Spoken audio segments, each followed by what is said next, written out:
Assalamualaikum warahmatullahi wabarakatuh. Halo semuanya teman-teman. Selamat malam, selamat datang kembali di Hilo Extreme, tempat di mana kisah-kisah horor terbaik dibawakan di sini. Dan masih bersama saya Hilo, dimanapun teman-teman berada, semoga teman-teman selalu dalam keadaan sehat walafiat tanpa kekurangan satu apapun. Amin amin ya robbal alamin. Dan pada kesempatan yang baik ini, saya akan membawakan satu kisah dari Serapina. Wah, ini kisahnya keren banget teman-teman. Tentang seorang pemuda bernama Imran yang baru saja lulus sekolah dan dia harus menyeberangi Teluk Bone. Dia tinggalnya di Sinjai nih, Sulawesi Selatan. Dia menyeberangi Teluk Bone untuk bekerja di kebun cengkeh milik paman yang bernama Paman Burhan. Waduh, ini si Imran masih muda tapi sudah dibebani beban yang begitu besar karena apa? Ayahnya baru saja meninggal. Jadi dia harus membiayai keluarganya yang terdiri dari ibunya dan 3 orang adiknya.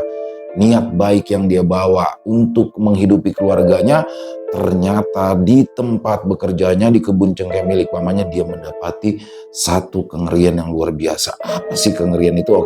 Oke, sebelum kita masuk ke dalam kisahnya, buat teman-teman bisa dulu diklik tombol like-nya ya, tombol jempolnya.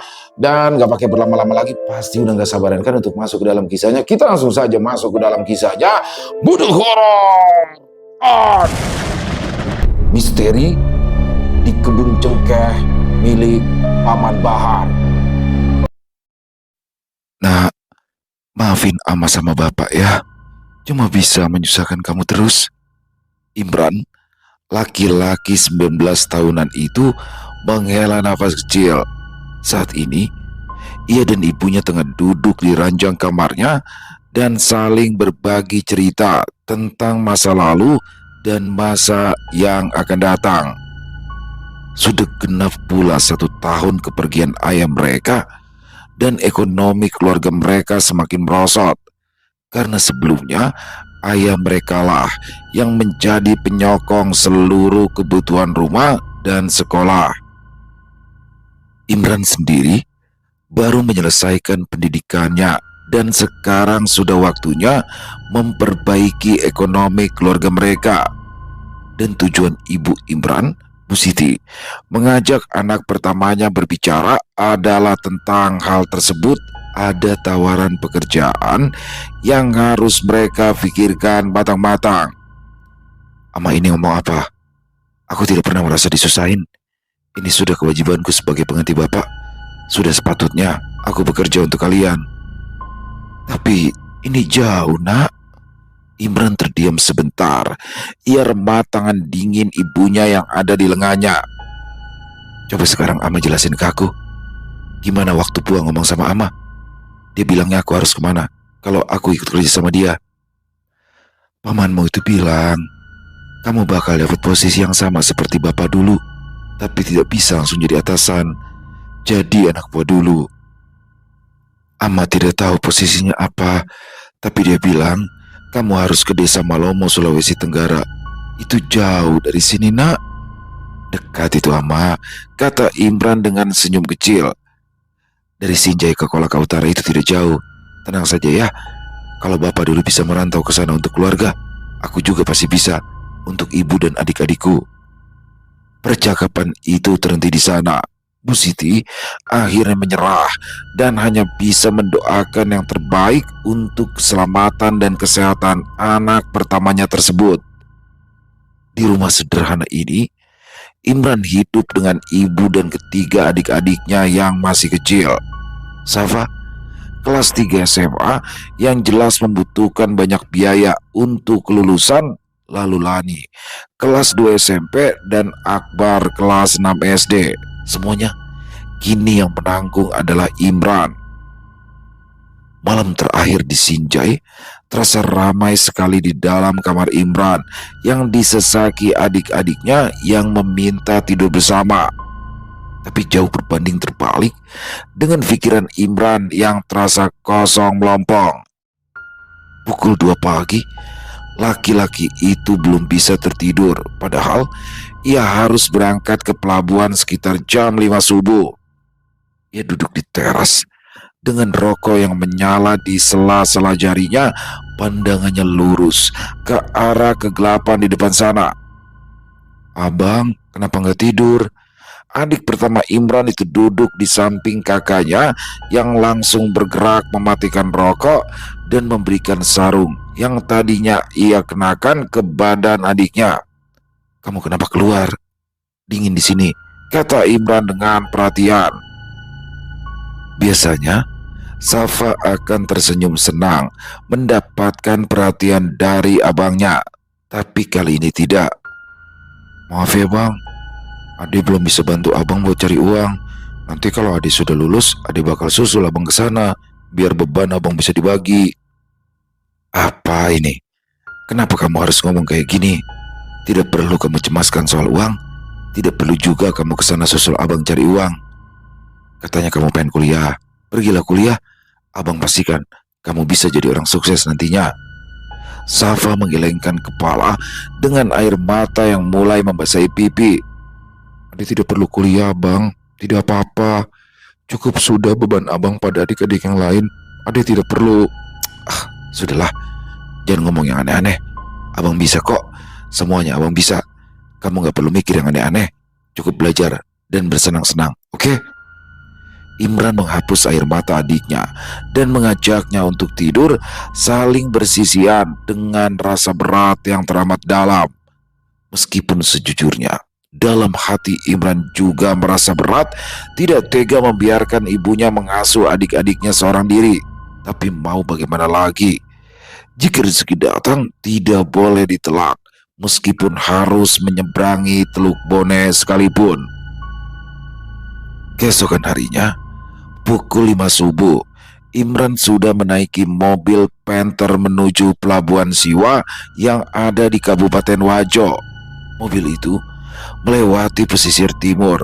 Sepanjang perjalanan itu, Imran hanya diam dengan kepala yang bersandar pada kaca mobil yang terbuka. Sekitar pukul 9 pagi, mobil Panther yang dinaiki Imran berhenti di Pelabuhan Siwa yang akan menyeberangi Teluk Bone untuk sampai di Pelabuhan Tobaku, Lasusua, Kolaka Utara. Menggunakan kapal feri KMP Merak, perjalanan berkisar 3-4 jam untuk sampai di sana dan mulai naik kapal pukul 11 siang. Imran mengecek ponselnya yang penuh dengan pesan dari adik-adiknya yang menyampaikan pesan untuk selalu hati-hati yang sudah puluhan kali Imran dengar. Ia tidak merasa risih, malah merasa semakin berat untuk meninggalkan kampung halamannya. Satu pesan lagi datang dari Fajar, sepupu dari pihak ayahnya yang lain, yang berkata akan menyusul Imran 2 bulan lagi. Karena sekarang ia masih mengurus surat-surat kelulusan karena ia lulus di tahun ini. Permisi, ini kursinya kosong. Tanya seorang bapak-bapak dengan rokok di tangan kiri dan tangan kanan membawa kardus berukuran sedang. Ya, kosong pak, kata Imran mempersilakan bapak-bapak tersebut untuk duduk di sampingnya. Bapak-bapak itu mengucapkan terima kasih dan duduk di sana. Kardus ia tempatkan di bawah tengah-tengah kakinya beberapa menit. Tidak ada obrolan di antara keduanya hingga bapak tersebutlah yang memulai. "Mau ke desa Malomo, nak?" Itu seperti tebakan, bukan pertanyaan. Imran tentu saja terkejut dengan perkataan bapak-bapak itu dan spontan mengangguk. Bapak itu menyodorkan tangannya dan memperkenalkan diri. "Saya si Tuang. Kamu siapa?" "Saya Imran, pak," jawab Imran yang masih kebingungan. "Kok bapak bisa tahu kalau saya mau ke sana?" Pasti Tuang hanya sibuk dengan rokok dan mengabaikan pertanyaan Imran. Tapi belum sempat Imran bertanya lagi, Pasti Tuang berkata, "Sudah terlihat dari auramu, mudah sekali untuk dibaca." Aneh orang ini, pikir Imran. Bagaimana bisa orang ini tahu kemana ia akan pergi, sedangkan mereka saja tidak kenal dan baru bertemu beberapa menit yang lalu. "Pesan saya, kalau kamu sudah merasa terganggu, langsung berhenti atau pulang saja. Mereka tidak akan bisa ambil kamu kalau kamu pulang ke tanah kelahiran. Dan ingat satu hal, jangan bermain-main dengan apa yang tidak biasa di matamu. Tetaplah di jalur dan kamu akan selamat." Perkataan itu sama sekali tidak bisa diproses Imran dengan baik. Kenapa Pak Situang jadi menakut-nakutinya begini? Maaf Pak, saya kesana hanya untuk bekerja. Itu pun karena adik-adik saya. Kalau tidak, saya tidak akan pergi ke sana. Saya yakin kalau niat baik akan kembali baik pula, kata Imran yang sedikit jengkel. Pak Situang tertawa kecil lalu mematikan rokoknya. Ombak semakin tinggi dan angin juga semakin kencang. Laki-laki tua itu merapatkan jaket dan menoleh ke arah Imran. Saya hanya memperingatkanmu. Tidak ada konotasi negatif atas apa yang saya utarakan. Tenang saja. Intinya kalau kamu tenang dan lurus, semuanya pasti akan baik-baik saja. Imran menaruh sedikit rasa kesal pada Pak Situang, tapi ia tidak bisa secara gamblang mengatakan hal tersebut atau menunjukkannya. Ya, itu tidak sopan, apalagi sepertinya Pak Situang hampir sama umurnya dengan ayahnya yang telah tiada. Perjalanan panjang itu berakhir pukul 3 sore. Imran turun dari kapal dan menunggu jemputan dari pamannya sekitar 1,5 jam. Laki-laki itu hampir tertidur di emperan jika saja sebuah mobil pick-up tidak berhenti di depannya. Imran langsung membuka mata dan mengangkat kepalanya pada sumber suara. Ya, itu adalah pamannya. Imran segera berdiri dan tersenyum pada sang paman, Pak Bahar, saudara kandung dari ayahnya. Laki-laki parubaya yang masih sekar dengan cerutu di tangannya. Sebuah jaket kulit melekat di badannya dan celana hitam panjang yang cukup tebal, rambutnya lebat dan klimis. Tampak sangat kontras dengan penampilan Imran yang serba acak-acakan. Celana panjang sobek-sobek dan kaos putih oblong, penampilan sederhana yang membuat Pak Bahar sedikit memicikan mata.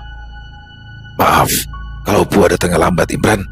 Tadi harus urus sesuatu dulu, kata Pak Bahar seraya memeluk Imran singkat sebagai tanda penyambutan.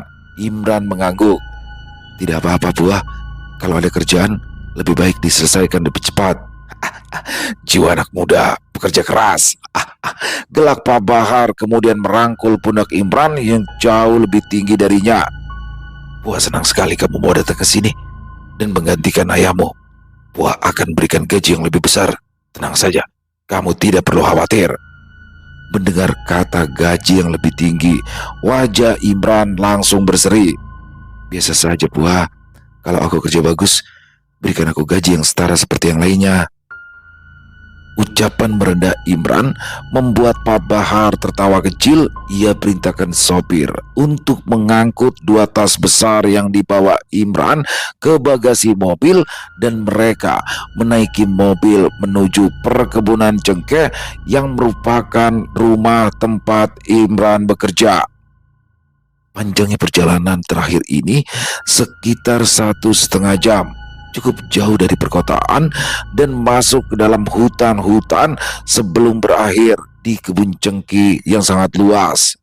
Imran diberikan Pak Bahar sebuah rumah kecil atau pavilion yang sangat dekat dengan rumah utama, yaitu rumah Pak Bahar. Pavilion ini hanya terdiri dari 1 kamar, dapur kecil, lalu ruang tamu sepetak yang bisa ditempati sekitar 5 orang. Dan bagi Imran, itu sudah lebih dari cukup untuk dirinya sendiri.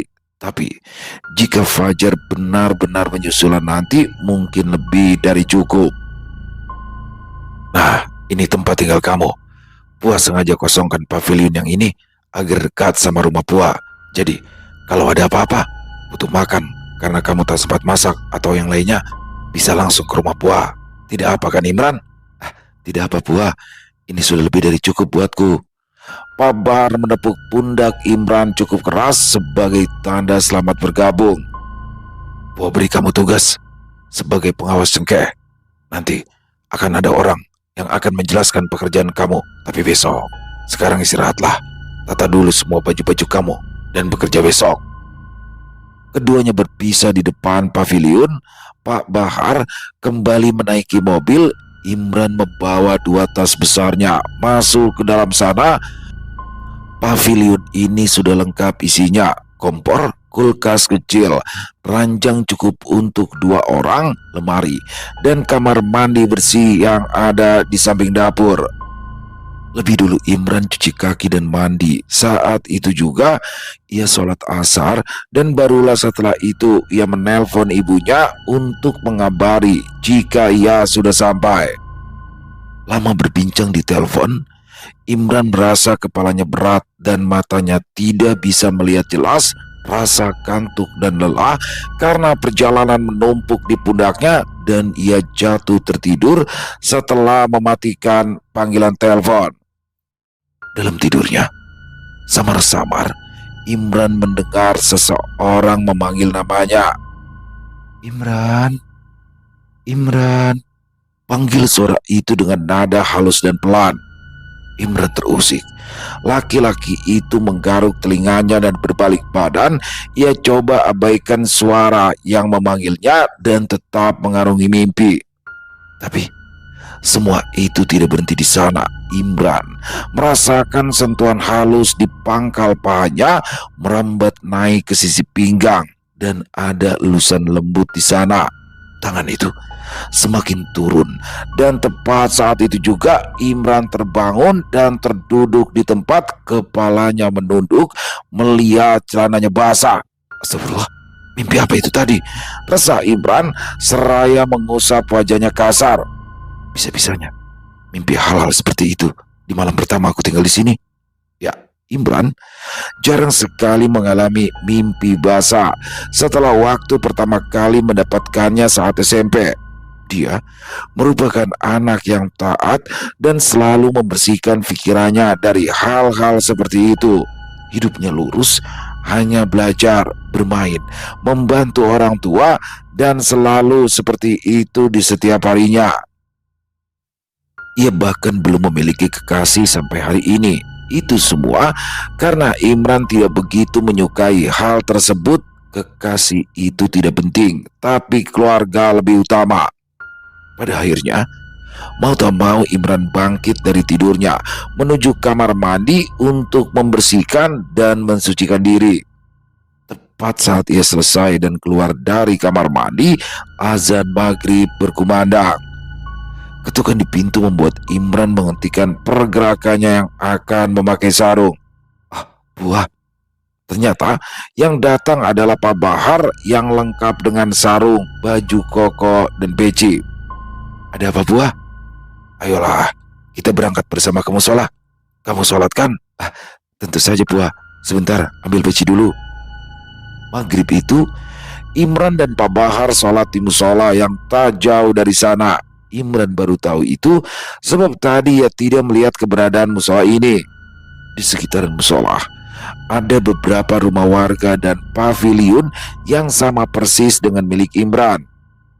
Setelah sholat, Imran juga berkenalan dengan beberapa pemuda yang juga bekerja di kebun dan tinggal di pavilion. Pak Bahar memperkenalkan Imran sebagai pengawas kebun cengkeh yang baru dan sebagai keponakannya. Semua orang tentu saja tahu bagaimana ayah Imran yang baik dan memberikan penghormatan yang sama pada Imran. Pak Bahar pergi terlebih dahulu setelah sholat, sedangkan Imran memilih duduk santai di depan salah satu pavilion teman barunya. Namanya Fata dan Gio. Keduanya berasal dari luar desa, merantau karena ajakan keluarga. "Yang penting jangan aneh-aneh saja, Imran," kata Fata tiba-tiba sewaktu mereka membicarakan konsekuensi apa saja jika salah mengerjakan sesuatu. "Aneh-aneh bagaimana?" tanya Imran kebingungan. Gio menyenggol lengan Imran dan tertawa. "Yang penting kamu keponakannya, jadi aman." Ya, ini yang tidak disukai oleh Imran. Ketika Pak Bahar memperkenalkannya sebagai keponakannya, konotasi negatif itu melekat pada dirinya dan membuatnya tidak nyaman. "Meskipun aku keponakannya, tentu saja kalau salah bekerja sudah pasti ada sanksinya." "Iya, kami paham kok. Kami sudah tahu kamu ini orangnya bagaimana, celetuk Fata dengan senyum di wajahnya. Anak baik-baik ya kamu ini. Minum tidak kamu? Tanya Gio main-main. Imran melotot mendengar itu. Spontan ia menggelengkan kepalanya cepat. Imran dan Fata kompak tertawa kencang melihat respon yang begitu lucu menurut mereka. Bercanda Ran, tenang saja, kami juga tidak minum. Meskipun ya ada beberapa pekerja senior yang diam-diam bawa miras ke sini. Imran menoleh menatap Gio dan lanjut bertanya, memangnya di sini dilarang? Ya bukannya dilarang sih, cuma lebih ke adab saja. Yang penting kamu jangan bawa wanita ke dalam pavilion. Kalau itu sudah pasti kena sanksi luar biasa, gelak Gio sambil menyenggol bau Imran. Ketiganya berbincang panjang dan merasa sangat cocok satu sama lain, meskipun Gio dan Fata tampaknya sangat menikmati menjairi Imran. Tapi Imran tidak tersinggung dan sakit hati. Ia malah senang dan merasa diterima. Ketika azan Isya berkumandang, ketiganya juga kompak kembali ke musola dan sholat berjamaah. Tapi kali ini Imran tidak melihat adanya Pak Bahar. Setelah sholat, Gio yang memang satu rumah dengan Fata mengajak Imran untuk makan malam bersama. Yang memasak adalah Gio, sedangkan Fata dan Imran hanya duduk di dapur sambil bergosip. Sebenarnya kami punya satu gosip hot untuk Muran. Tapi kayaknya jangan dulu ya, nanti saja, ucap Fata yang tiba-tiba melenceng dari topik perselingkuhan antar sesama pekerja.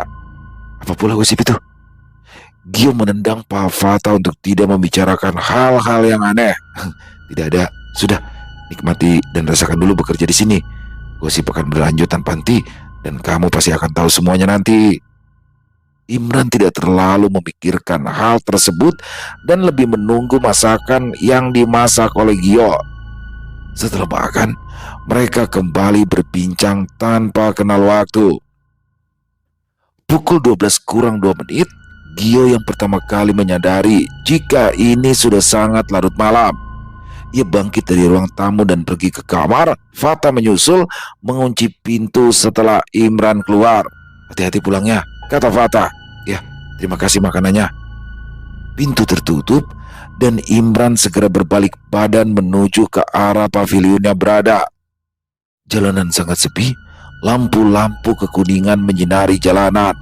Kebun cengkeh di depan sana sama sekali tidak punya penerangan dan Imran merinding melihatnya. Ia pacu lebih cepat langkahnya. Udara dingin menyentuh tengkuknya dan membuatnya semakin tak karuan. Di samping pavilionnya ada rumah utama Pak Bahar. Ketika Imran akan memasuki rumah, ia tidak sengaja melirik ke arah balkon kamar lantai 2. Di lantai itu, lampu utama sudah mati, tapi lampu tidur masih menyala. Di antara gorden putih yang menutupi jendela, Imran bisa melihat siluet seorang wanita yang berjalan mondar-mandir di sana. Kening Imran mengerut, tangannya terlepas dari kenop pintu dan memusatkan perhatiannya pada seseorang di balik gorden tersebut. Semakin ia perhatikan, semakin jelas juga jika wanita itu tidak hanya sekedar mondar-mandir, tapi sedang menari sendiri. Tariannya begitu lembut, membias tubuh elok di balik gorden putih tipis. Rambutnya panjang menutupi punggung, menjuntai tersapu angin malam yang damai.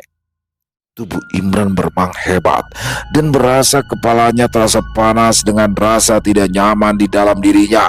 Nafasnya memberat dan sudah cukup. Imran segera masuk ke dalam pavilion dan menguncinya dari dalam. Ia coba hapus pemandangan tak senonoh yang ia lihat tadi dan segera tidur untuk menenangkan dirinya. Meskipun dalam benaknya ia bertanya-tanya siapa gerangan wanita tersebut. Setahunya Pak Bahar hanya punya satu anak laki-laki, itu pun tengah berkuliah di luar kota, tidak ada di sini. Jika itu adalah Bu Ismi, istri dari pamannya, tidak mungkin menari-nari seperti itu di tengah malam, karena Bu Ismi bukanlah pribadi seperti itu. Dan keesokan harinya, Imran yang baru menyelesaikan pekerjaan yang diberikan salah satu seniornya mengatakan bahwa Bu Ismi belum pulang dari menjenguk kedua orang tuanya di kampung halaman. Jadi, sewaktu Imran bertanya tentang wanita yang ia lihat tadi malam, seniornya Pak Amar langsung berbisik kecil pada Imran dan berkata, "Kali aja itu selingkuhan Pak Bahar yang dibawa pulang." Spontan Imran berdesis menjauhkan telinganya. "Ah, yang benar Pak, buat tidak seperti itulah orangnya." Pak Amar tertawa. "Siapakah kamu yang bisa tahu bagaimana orang lain bersikap dan berperilaku? Semua orang di sini tahu kalau Pak Bahar itu suka berselingkuh. Makanya Bu Ismi melarikan anaknya keluar kota biar tidak tahu kelakuan bapaknya." Keterdiaman Imran tidak lantas membuat Pak Amar berhenti. Ia kembali mendekati anak muda itu dan duduk di sampingnya. "Kamu ini kan anak laki-laki pertama bapakmu ya, keponakannya Pak Bahar. Kenapa pula kamu ditempatkan di pekerjaan kasar seperti ini? Seharusnya tanah ini sudah dibagi rata pada semua saudara-saudaranya. Sayang, semua saudara laki-laki Pak Bahar mati mendadak dan juga aneh, seperti bapakmu kan?" Imran terdiam. Hatinya tiba-tiba saja bergejolak tidak enak ketika membahas ayahnya yang memang meninggal secara mendadak. "Apa maksudnya Pak Amar?" "Begini Imran, saya ini salut sama kamu yang mau bekerja kasar. Padahal bisa saja kamu ambil beberapa hektar tanah perkebunan ini. Tapi sayangnya kamu tidak tahu tentang harta warisan ini. Kasihan kamu." Percakapan itu tidak membuahkan kesimpulan apapun, yang ada malah membuat kepala Imran terasa penuh. Soal warisan tidak pernah sekalipun ayah atau ibunya bahas kepadanya. Itulah kenapa ia kaget dengan pernyataan Pak Amar. Ketika ia pulang sore hari setelah bekerja, Imran ketiduran dan terbangun ketika alarm ponselnya berbunyi. Ia mengira sudah subuh atau paling tidak jam 6 pagi, karena biasanya tidur di sore hari akan aneh dan terasa frustasi. Tapi nyatanya sekarang ini masih pukul 12 malam.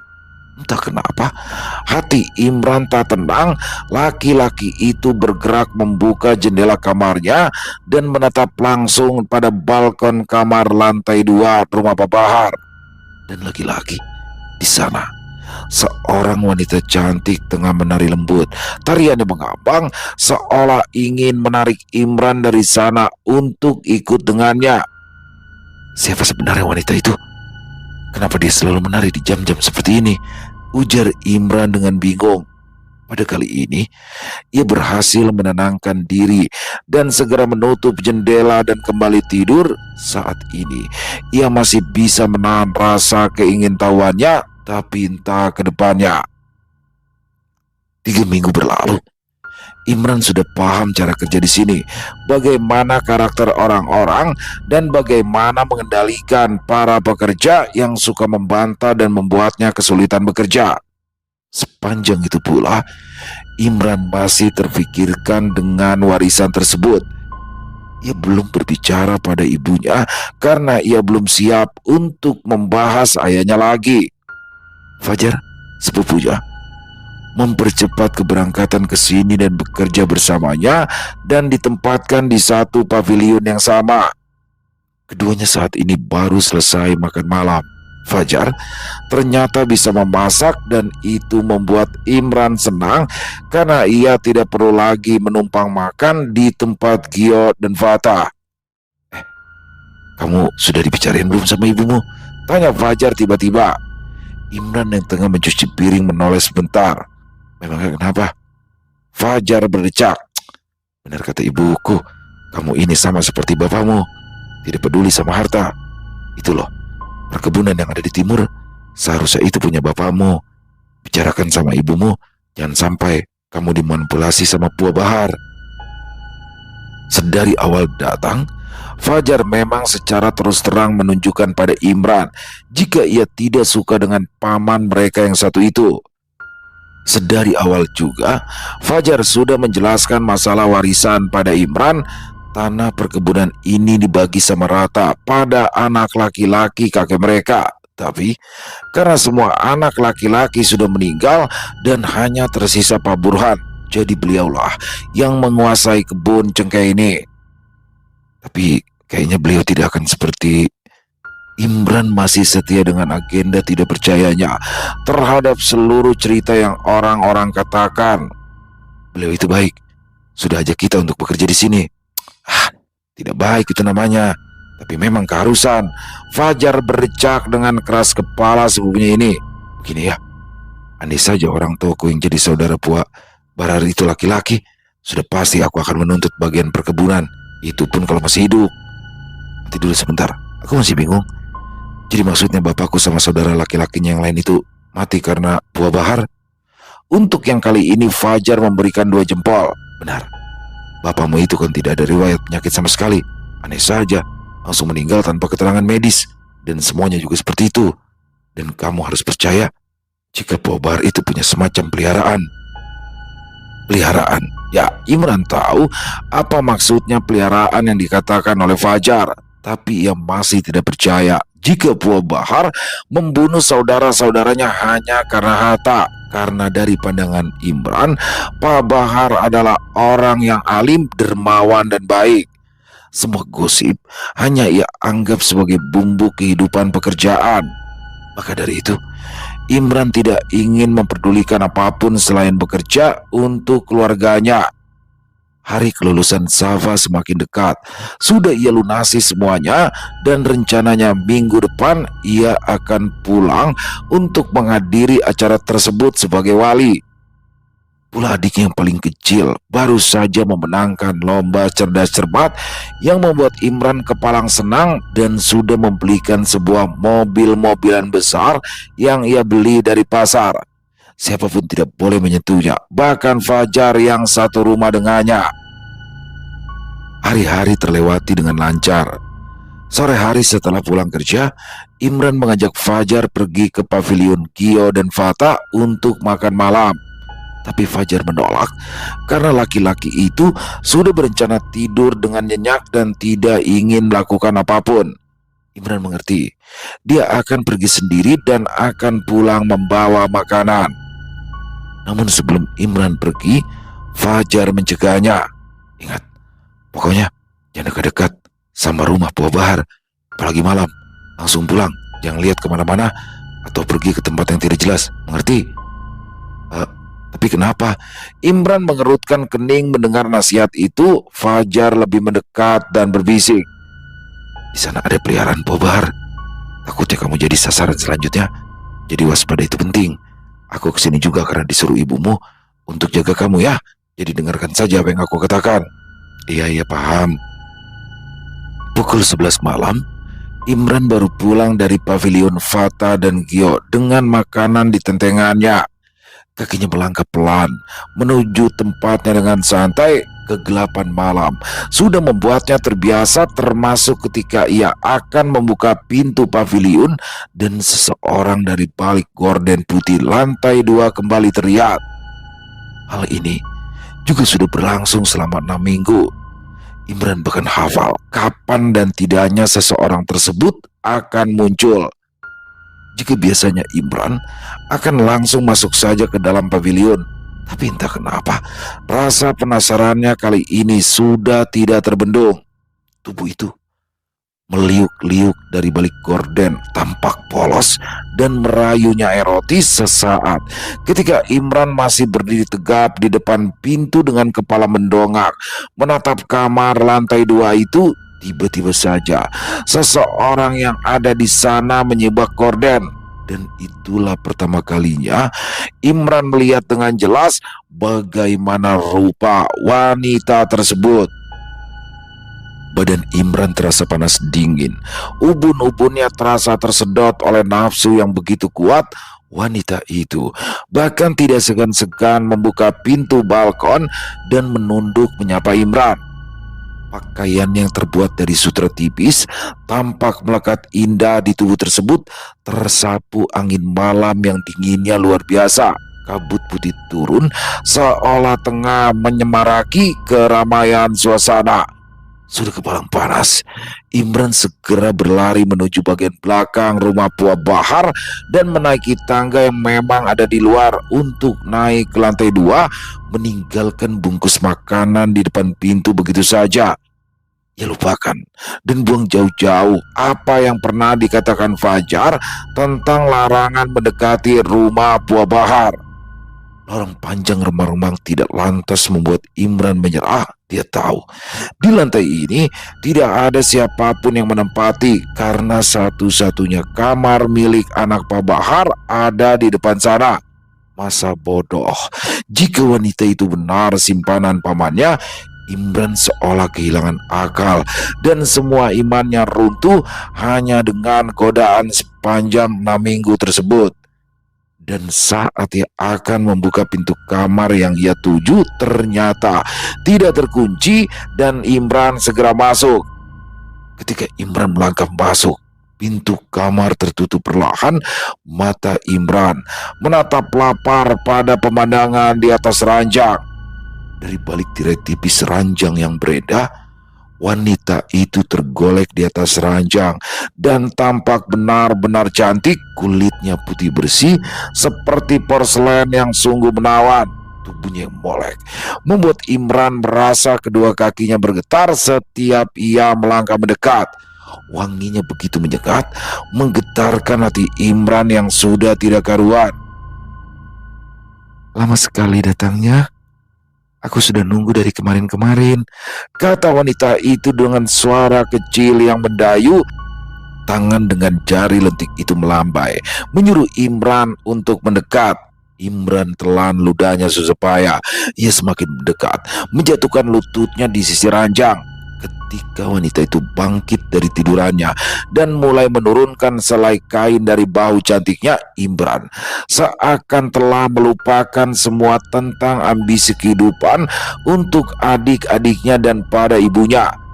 Ia sekali lagi terjatuh dalam pergulatan panas yang sama sekali tidak ia sangka untuk yang pertama dan mungkin yang terakhir kalinya. Pikiran Imran kosong, yang ada hanya pusaran rasa nikmat dan seruan melengking wanita di atasnya. Ketika semuanya telah selesai, kesadaran memudarkan telak mata Imran yang tadinya berkabut. Laki-laki itu segera turun dari ranjang dengan pakaian compang-camping dan kedua tangan yang penuh dengan bekas darah. Darah? Darah apa ini? Darah siapa? "Itu punyaku," kata sosok wanita tersebut yang masih tergeletak di atas ranjang. Senyumannya begitu panjang dan lebar, matanya berkilat terang yang kemudian menjadi hitam sepenuhnya. Imran syok. Ia melangkah mundur hingga menabrak pintu kamar. Kamu siapa?" "Aku siapa?" tanya wanita itu balik. Tiba-tiba wajahnya yang semula cantik jelita berubah drastis. Wajahnya menjadi seputih kertas dan datar, tanpa mata, hidung ataupun mulut. Badannya kering kerontang, bangkit perlahan, lalu merangkak mendekati Imran yang gemetar hebat. Tidak lagi karena nafsu, tapi karena takut luar biasa. Rambutnya yang panjang dan indah berubah menjadi penuh minyak, kusut, dan ketika sosok wanita itu berputar membelakangi Imran, rambutnya tersingkap dan menunjukkan punggung bolong miliknya yang dikerumuni lalat-lalat kecil menjijikan. "Astagfirullah!" jerit Imran tak karuan. Ia pucat pasi di tempat. Ia raba pintu mencari knop terburu-buru tapi tak kunjung menemukan. Sosok wanita itu semakin mendekat. Setiap langkah kakinya tidak memiliki suara sedikit pun, tapi meninggalkan jejak seperti bekas lendir yang lengket dan bau amis. Imran semakin memojokkan dirinya dan dengan tidak sabaran ia menoleh untuk mencari letak knop pintu. "Setelah ini kamu akan mati, Imran. Semuanya akan mati dan yang tersisa hanyalah Tuhanku," kata sosok itu lagi. Tidak adanya mulut yang membuat suara itu terasa mengambang di udara dan menusuk indera telinga Imran. Rasanya panas dan kebas. Imran menggelengkan kepalanya cepat. "Tidak, aku akan hidup. Aku akan hidup untuk Ama dan adikku." Tiba-tiba, sosok wanita itu tertawa keras yang kemudian berubah melengking dengan sangat nyaring. Ruangan bergetar dan Imran sudah tak tahan lagi. Imran berbalik badan dan menemukan kenop pintu. Ia tarik dan akan keluar sebelum sosok itu kembali berkata, "Tidak akan ada yang bisa selamat setelah berhubungan denganku, Imran. Tidak untuk adik atau ibumu, kamu akan tetap mati." Setelah itu, Imran berlari pontang-panting keluar dari kamar. Laki-laki itu hampir tersungkur ketika turun dari tangga. Air matanya perlahan keluar, menetes membasahi pipi. Sekelebat angin dingin membuatnya meringis sakit. Ternyata punggung dan bagian depan tubuhnya banyak sekali bekas cakaran memanjang yang masih mengeluarkan darah. Imran terseok-seok, mengetuk brutal pintu kamar, menggedor keras hingga Fajar yang tadinya sudah tidur perlahan bangun dengan perasaan kesal. "Siapa sih ini? Gedor-gedor pintu malam-malam?" umpatnya sambil menggaruk kepalanya yang gatal. Ia bangkit dari ranjang, keluar kamar dan menuju pintu utama. Ketika pintu terbuka, Fajar kaget setengah mati. Dia menjerit melihat Imran yang tersungkur di depan pintu. Tubuhnya berdarah-darah, dadanya penuh cakaran dan menangis sangat kencang. "Demi Allah, kamu ini kenapa?" Fajar segera membawa Imran masuk ke dalam rumah. Ia teliti dengan baik luka yang dimiliki oleh Imran. Dengan kepala menggeleng tak habis pikir, "Kamu termakan rayonnya? Itu peliharaan buah. Itu peliharaan buah bahar, Imran." Astagfirullah. Imran tidak bisa berkata-kata. Dia menangis semakin keras. "Aku akan mati. Aku akan mati, Fajar." Fajar frustasi. Ia jambak rambutnya kasar. "Tunggu di sini. Jangan pergi kemana-mana. Aku akan panggil Pak Amar. Mungkin dia tahu tentang kayak gini dan bisa cegah."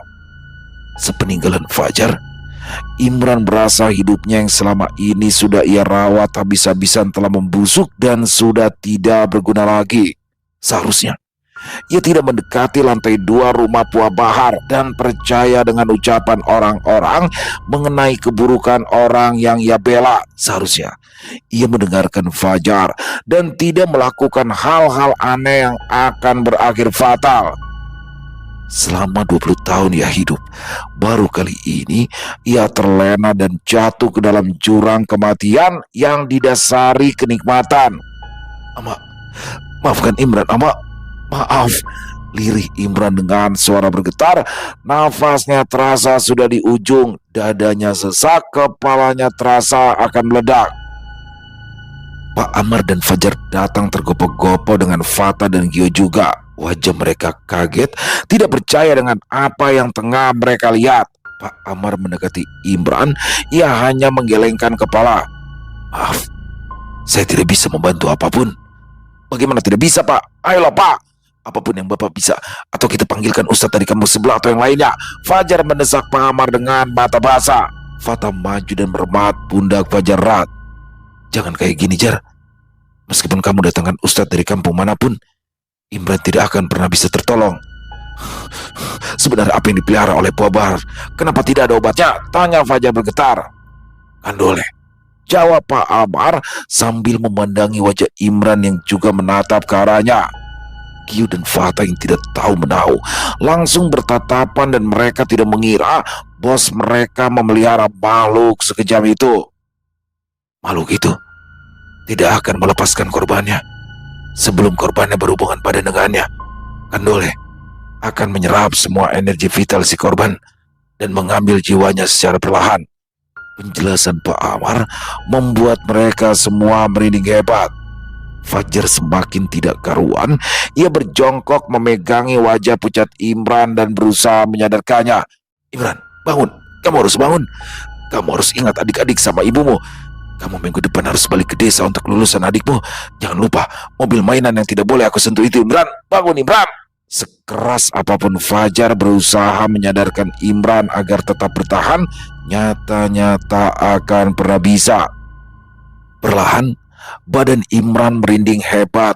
Matanya yang sayu perlahan tertutup dan Imran menghembuskan nafas terakhirnya. Innalillahi wa inna ilaihi rajiun, ucap mereka serempak. Fajar memeluk tubuh senyap Imran dengan erat. Imran adalah satu-satunya sepupu yang begitu ia andalkan dan begitu ia percaya. Jika bukan karena permintaan Bu Siti untuk menyuruh Fajar ikut bekerja di kebun ini bersama Imran, Fajar tidak akan mau bekerja di sini. Namun, sekarang alasannya untuk tetap di sini sudah tidak ada. Malam itu juga, jenazah Imran segera dibersihkan. Fajar sebagai keluarga segera menghubungi Safa, adik Fajar, dan memberikan kabar buruk ini dengan begitu perlahan. Sampai jenazah Imran dibawa pulang ke kampung halamannya, Buah Bahar sama sekali tidak menunjukkan batang hidungnya. Bahkan keluarga yang ada di sana juga tidak membantu apa-apa. Yang mengurus semuanya adalah Fajar dan Pak Amar. Ketika Fajar menyaksikan tubuh Imran ditelan tanah kuburan, dia berpikir jika tugas Imran telah selesai, Imran sudah menabung begitu banyak setengah tahun ini untuk adik-adiknya. Bahkan tidak ada hampir seperempat gaji yang dipakai Imran untuk kebutuhannya secara pribadi. Semoga kamu tenang. Aku akan menghentikanmu menjaga adik-adik, ucap Fajar tepat saat patok nisan ditancapkan dan di sana tertulis nama Imran dengan jelas. Selesai. Wow, luar biasa kisah dari Serapina. Ngeri banget kan teman-teman kan. Aduh, Imran. Dia datang dengan niat baik. Imran juga orang baik, taat ibadah segala macam, berangkat demi untuk membiayai kebutuhan hidup, menanggung beban hidup, semuanya ditanggung sama dia untuk menghidupi keluarganya, ibu dan 3 adiknya. Tapi ternyata di sana, setelah dia bertahan selama 6 bulan lamanya, akhirnya dia kena juga perangkap dari sosok Kandole. Waduh, sosok Kandole peliharaan dari Paman Bahar. Ngeri banget ya teman-teman ya. Dia membius Imran dengan wujudnya yang cantik, yang gemulai, menari, suaranya lembut. Sampai pada akhirnya Imran terbujuk rayuan itu sehingga dia melakukan hubungan yang tidak semestinya terhadap sosok Kandole itu. Nah, padahal sosok aslinya ngeri banget teman-teman. Mukanya rata ya kan. Mukanya rata, punggungnya bolong. Ini mirip banget ya kayak sundel bolong. Jadi sundel bolong bermuka rata nih Kandole itu. Ini adalah sosok yang dipelihara oleh Paman Bahar, yang mana inilah yang menjadi kunci Paman Bahar untuk menguasai semua area perkebunan cengkeh, yang mana harusnya ini dibagi-bagi nih sama saudara-saudaranya termasuk kepada ayahnya Imran. Ini Fajar telat banget sih. Harusnya Fajar dari awal udah tahu gitu, udah suruh cabut aja, suruh balik aja daripada bernasib sama. Itulah teman-teman, kita nggak ada yang tahu ya sosok Imran yang begitu baik, taat ibadah, tapi akhirnya seperti itu. Kita tidak ada yang tahu, tapi semoga saja Imran diampuni segala dosa-dosanya, diterima amal ibadahnya, dan ditempatkan di tempat yang terbaik di sisi Allah. Amin, amin, ya robbal alamin. Mari kita ambil hikmah baiknya saja dari kisah barusan dan dibuang yang buruk-buruknya. Apabila memang tidak ada yang baik, dijadikan sebagai hiburan saja. Untuk Serapina, terima kasih banyak, kisahnya keren, pakai banget, ditunggu lagi kisah-kisah selanjutnya. Dan semoga semua teman-teman terhibur ya dengan kisah barusan. Untuk pecinta penikmat horor misteri, lebih khususnya lagi untuk para pengikut Ilo Ekstrim. Buat teman-teman yang suka dengan videonya, bisa klik tombol like-nya, tombol jempolnya. Boleh juga dibantu ya di-share link videonya ini ke teman-teman yang lain agar juga ikut merasa terhibur. Dan buat teman-teman yang mungkin punya pendapat lain, yang mungkin punya komentar lain tentang kisah barusan, bisa menuliskannya di dalam kolom komentar. Ataupun hanya sekedar saling menyapa, insya Allah kami akan membalasnya satu persatu. Di akhir kata, saya Ilo mengucapkan permohonan maaf apabila mungkin dalam pembawaan kisahnya barusan ada kata-kata saya yang salah, ataupun ada kata-kata saya mungkin yang kurang berkenan. Saya mohon dibukakan pintu maaf yang seluas-luasnya. Sampai berjumpa lagi di konten-konten kami selanjutnya. Masih bersama saya Ilo di channel Ilo Ekstrim. Salam sehat sukses selalu untuk kita semua. Assalamualaikum warahmatullahi wabarakatuh.